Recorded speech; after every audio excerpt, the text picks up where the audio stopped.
So Insta360 famously gets rid of the selfie stick when you film with it, giving you these epic drone-like shots. But what that also means is that if you put a selfie stick on the other end of your Insta360, it's gonna be able to get rid of that one too.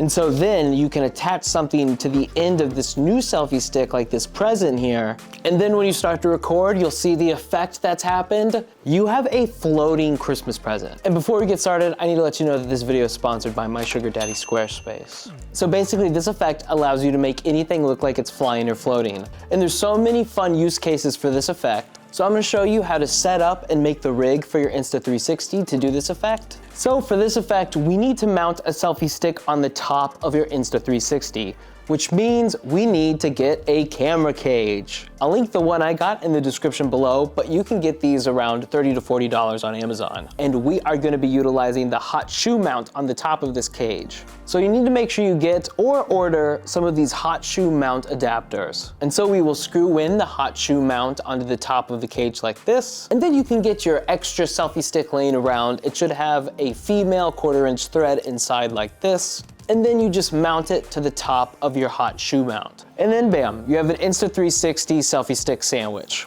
And now you have to get creative about how you're gonna mount something to the top of your selfie stick. For these Christmas presents, I got a box and I used a box cutter to make a hole so I could shove the stick through it. And on the direct other end of the box, I made a cut just big enough for the screw head of the selfie stick to poke through.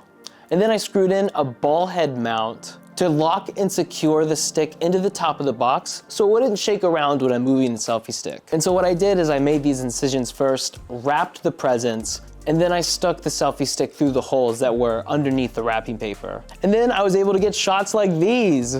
And so a consistent error I ran into when I was first testing out this effect was the seam line when you want something to be floating.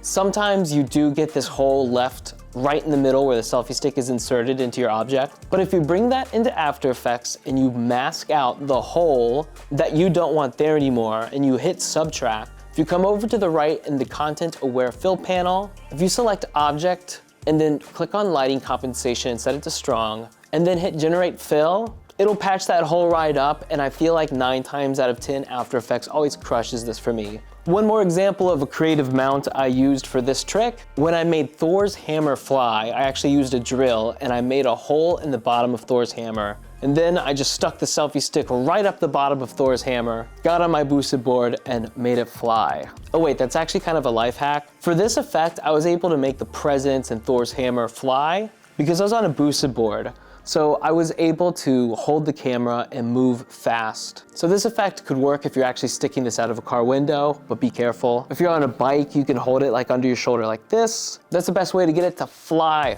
And so that is how you unlock Insta360's coolest practical effect. There's like endless creative ways this effect could be executed. I hope some of you feel inspired to try it out yourself. And now a word from my incredible sponsor, Squarespace.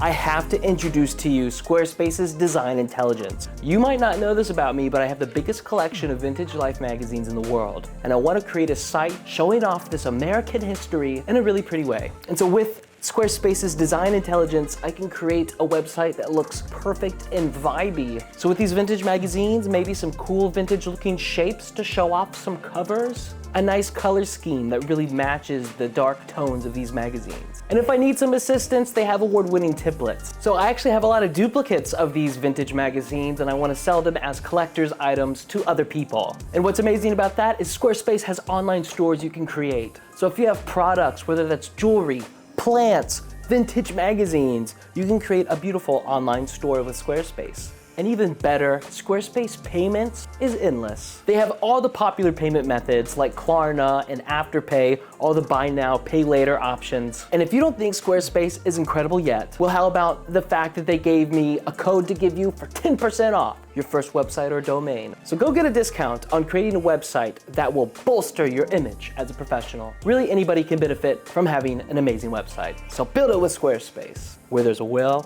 there's a way. My name is Will, and have a nice day.